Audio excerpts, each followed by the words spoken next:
On écoute Monsieur Jean-Pierre Tête, s'il vous plaît. Merci, Monsieur le Président.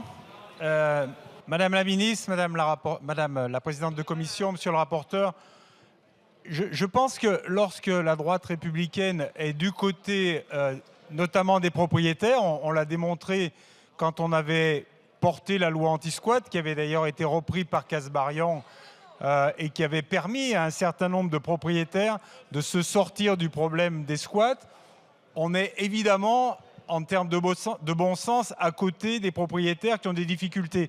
Je pense que votre loi, même si on peut comprendre l'objectif, votre proposition, elle est complètement anti, notamment les locataires, anti les plus modestes.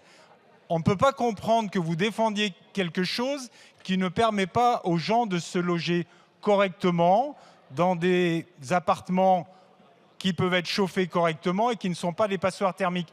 Je le rappelle, c'est 5 millions d'habitations, 1,5 million de familles qui sont en difficulté aujourd'hui dans le logement.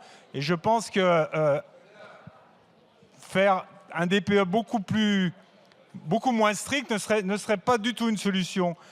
Je le redis, mais Anne-Laure Blin va présenter les amendements qui vont aller dans ce sens.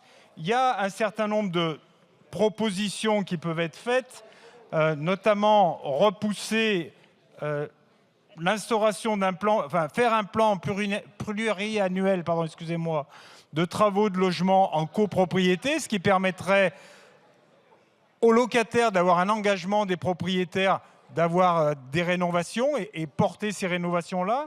Et la deuxième priorité, qui me paraît du bon sens, pour ne pas mettre le couteau sous la gorge aux propriétaires, ce qu'on peut comprendre, c'est de reporter de 3 ans l'interdiction de location des logements énergivores. En tout cas, votre proposition peut avoir une forme de bon sens, mais elle n'atteint pas les objectifs.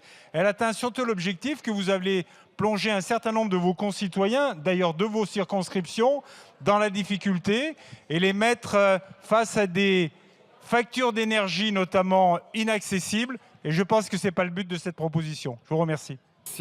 Merci, monsieur le député. Madame Delphine Batho.